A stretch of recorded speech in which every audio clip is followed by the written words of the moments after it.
నమస్తే. ఇన్నాళ్ళు నన్ను సపోర్ట్ చేస్తూ, ఎంకరేజ్ చేస్తూ మీ ప్రేమని నాకు అందిస్తున్న ప్రతి ఒక్కరికి కృతజ్ఞతలు. అలాగే ఈ వీడియో కూడా ఖచ్చితంగా మీకు ఉపయోగపడుతుంది. లైక్, షేర్ అండ్ సబ్స్క్రైబ్ చేసి మీ సపోర్ట్‌ని నాకు అందించండి. అలాగే ఈ వీడియో పట్ల మీకున్న అభిప్రాయాన్ని కామెంట్ సెక్షన్‌లో కామెంట్ చేసి తెలియజేయండి. ఇప్పుడు వీడియోని చూద్దాం. నమస్తే. Welcome to our channel. నేను పద్మిని. ప్రస్తుతంతో పాటు ప్రముఖ ఆధ్యాత్మికవేత్త, నారీసేన ఫౌండర్, దత్త ఉపాసకురాలు శ్రీమతి లతా దత్త గారు మనతో పాటు ఉన్నారు. మాట్లాడదాం. నమస్తే అక్క. నమస్తే రాజయ్ గురుదత్త. శ్రీ గురుదత్త అక్క. అక్క ఏకాదశి వచ్చేస్తోంది. ఏకాదశి కూడా విశేషంగా మనం మాట్లాడుకుంటూనే ఉన్నాము. అయితే వైశాఖ శుక్లపక్ష ఏకాదశి, మోహిని ఏకాదశిగా పిలువబడేటటువంటి ఈ ఏకాదశి ఈ ఆదివారం రాబోతోంది. ఆదివారం చాలా చాలా చాలా వైశిష్ట్యం కలిగినటువంటి రోజు, వారంలో మొదటి రోజు. అందున అది ఏకాదశి రావటం అనేది చాలా చాలా అద్భుతమైనటువంటి రోజు. అందరూ కూడా వినియోగించుకోవచ్చు, ఇళ్లలోనే ఉంటారు కాబట్టి ఖచ్చితంగా వినియోగించుకోవచ్చు. అందరికి సెలవు దినం కాబట్టి అసలు ప్రతి ఏకాదశి కూడా ఒక విశేషమై, కానీ మోహిని ఏకాదశి రోజు పూజిస్తే అపార ధన ప్రాప్తి కలుగుతుంది.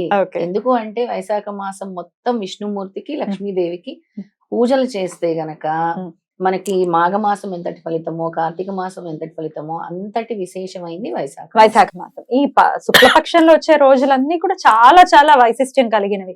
అటు రాజమాతంగి జయంతి అవ్వచ్చు, బగలాముఖి జయంతి అవ్వచ్చు, నరసింహ జయంతి అవ్వచ్చు, అన్ని ఆది శంకరాచార్యుల వారి అన్ని. అసలు వైశాఖ మాసం అంటేనే అసలు అంత అద్భుతమైన మాసం అని చెప్పొచ్చు. అంతటి ఫలితాన్ని కూడా విష్ణుమూర్తి ఇస్తున్నారు అందరికి.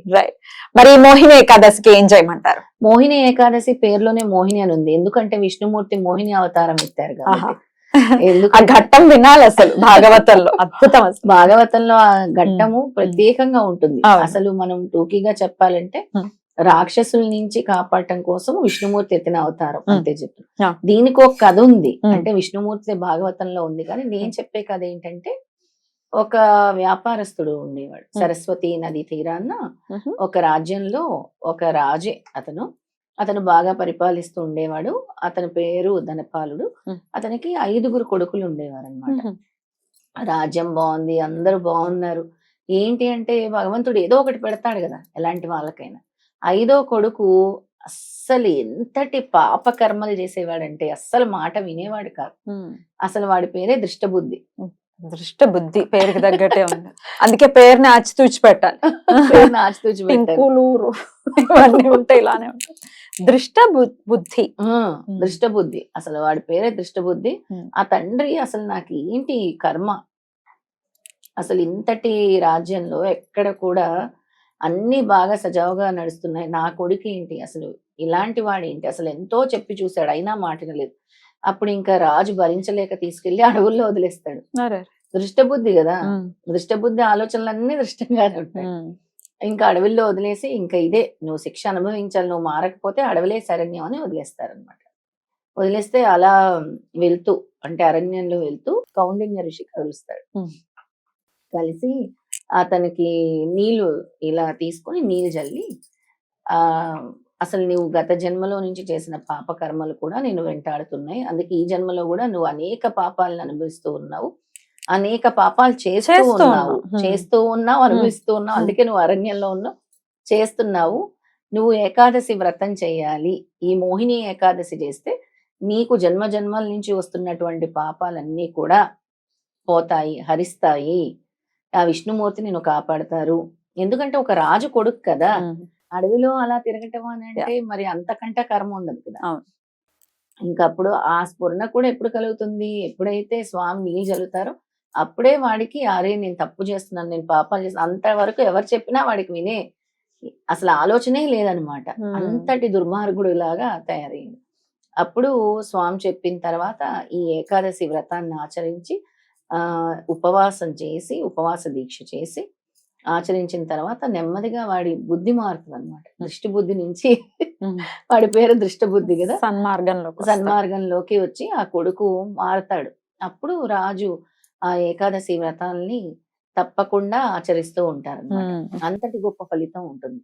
ఈ మోహిని ఏకాదశి వ్రతం ఆచరించడం వల్ల జన్మ జన్మల నుంచి పెరిగిపోయిన పాపప్రాసులు పటాపంచలవటము, అలాగే అపార ధన ప్రాప్తి కూడా కలుగుతుంది అని మనకి సనాతన ధర్మంలో చెప్పబడి ఉంది. ఎందుకు అనంటే విష్ణుమూర్తి లక్ష్మీదేవిని పూజించిన ఎవరికైనా అపార ధన ప్రాప్తి కలుగుతూ ఉంటుంది. అయితే ఆ రోజు ఎవరైతే క్షీరాభిషేకం చేస్తారో విష్ణుమూర్తికి, లక్ష్మీదేవికి, చాలా విశేషమైన ఫలితం. తర్వాత లక్ష్మీదేవిని ఆరాధించి అక్షింతలు ఏవైతే పూజించిన అక్షింతలు ఏవైతే ఉంటాయో తులసి చెట్టు మొదల్లో వేయాలట. ఎందుకంటే తులసి చెట్టే మన ధనాన్ని కాపాడుతున్నది ఎవరైనా అంటే తులసి చెట్టేనట. అందుకని అసలు ప్రతి శుక్రవారం చేసిన లక్ష్మీ పూజ అయినా కూడా మనం పూజించుకున్న అక్షింతలు తీసుకెళ్లి తులసి చెట్టు మొదల్లో వేసి పూజించాలి. ఎందుకంటే మన శాస్త్రం చెప్తుంది ఇది. అలాగే ఆ రోజు ఎవరైతే దాన ధర్మాలు చేస్తారో ఏకాదశి రోజు విశేషమైన ప్రాప్తం ఉంటుందని చెప్పారు. ముఖ్యంగా ఎవరైతే ఎండలో తిరిగి వచ్చి ఉంటారో వాళ్ళకి మంచినీళ్ళు అందించి విసనకరుతో విసిరితే త్రిలోకాలు వెళ్ళొచ్చిన ఫలితం కలుగుతుంది అని చెప్పారు. త్రిలోకాలు చుట్టుముట్టిన ఫలితం కూడా స్వామివారు ఇస్తారు, విష్ణు చాలా ప్రీతి చెందుతారు అని చెప్పారు. అద్భుతం. అంటే ఎండలో వెళ్ళి తిరిగి వచ్చిన వాళ్ళకి మంచినీళ్ళు అందజేసి విసునకర్రతో విసిరితే. అలాగే ఎవరైతే మామిడి పళ్ళు దానం ఇస్తారో ఆ రోజు వాళ్ళకి అందుబాటులో ఉంటాయి కాబట్టి అద్భుతం, వాళ్ళకి పితృదోషాలు అన్ని కూడా తొలుగుతాయి. ఈ మాసంలో ముఖ్యంగా మనకు వచ్చేది మామిడి పళ్ళు కదా, ఆ మామిడి పళ్ళు దానం ఇవ్వటం వల్ల కూడా పితృదోషాలు అనేవి తొలుగుతూ ఉంటాయి. అలాగే గొడుగు పాదరక్షకలు ఇవ్వటం వల్ల ఉద్యోగ ప్రాప్తి, అలాగే విద్యా ప్రాప్తి, ధన ప్రాప్తి కూడా కలుగుతాయి అని చెప్పడం జరిగింది. పెరుగు మజ్జిగ ఇవ్వటం వల్ల కూడా అనంత భోగాల్ని కూడా స్వామిస్తారు. ఈ వైశాఖ మాసంలో ఎవరైతే పెరుగు దానం చేస్తారు, పెరుగు మజ్జిగ దానం చేస్తారు. ఇప్పుడు చలివేంద్రాల్లాగా ఏర్పాటు చేసి పెరుగు అదే మజ్జిగను కూడా పెడుతూ ఉంటారు సర్వసాధారణంగా. అలా కూడా ఏర్పాటు చేస్తే టచ్ వుడ్. కానీ ఇప్పుడు కాస్త ఎండలు తగ్గాయి, ఇప్పుడు తగ్గాయి. ముందుగానే మనకు ఋతుపవనాలు కూడా వస్తాయి.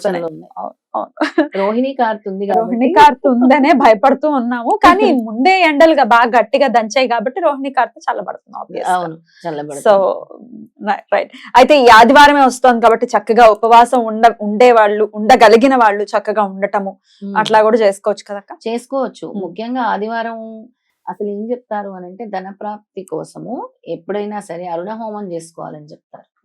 అందుకే ఆదివారం వస్తుంది కాబట్టి చక్కగా ఈ వ్రతాన్ని ఆచరిస్తే అంతటి ఫలితమే కలుగుతుంది.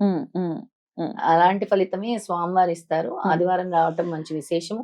అలాగే దత్తాత్రేయ స్వామి అనగా స్వామి అనగా లక్ష్మి కూడా అదే స్వరూపం కాబట్టి వాళ్ళనైనా కూడా విష్ణుమూర్తి స్వరూపము లక్ష్మీదేవి స్వరూపం వీళ్ళిద్దరు ఒకటే కాబట్టి దత్తాత్రేయ స్వామి స్తోత్రాలు, మొన్న నేను చెప్పిన శ్రీపాదరాజ అష్టకం చదువుకోవచ్చు, ఓం శ్రీ అనగదత్తాయ నమః చదువుకోవచ్చు, సిద్ధమంగళ స్తోత్రం చదువుకోవచ్చు, విష్ణుమూర్తికి ఓం నమో భగవతే వాసుదేవాయ చదువుకోవచ్చు, విష్ణు సహస్రనామాలు చదువుకోవచ్చు. ఖచ్చితంగా ఇవన్నీ చేసుకుంటూ చక్కగా ప్రతి 15 రోజులకు ఒకసారి ప్రకృతి అందిస్తూనే ఉంటుంది. పేర్లు కూడా చక్కగా మన పూర్వీకులు ఇవ్వటం జరిగింది. గుర్తుండే విధంగా మోహిని ఏకాదశి, ఆ మోహిని అవతారాన్ని ఒక్కసారి స్మరించుకోవటం అసలు వింటూ ఉంటే ఆయన అందాన్ని వర్ణిస్తూ ఉంటారు పోతనామాచ్యులు. అద్భుతం అసలు. రైట్ అక్క, మోహిని ఏకాదశి వస్తోంది కాబట్టి ఏకాదశిని ప్రతి ఒక్కరూ కూడా వినియోగించుకుని ప్రారంధ కర్మల నుంచి బయటపడాలి అని అంటే ఏకాదశి వినా ఇంకో మార్గం లేదు కాబట్టి ఖచ్చితంగా అందరూ వినియోగించుకోవాలని మనవి చేస్తూ చాలా చక్కగా వివరించారక్క. కృతజ్ఞతలు. నమస్కారం. నమస్తే. జై గురుదత్త. శ్రీ గురుదత్త.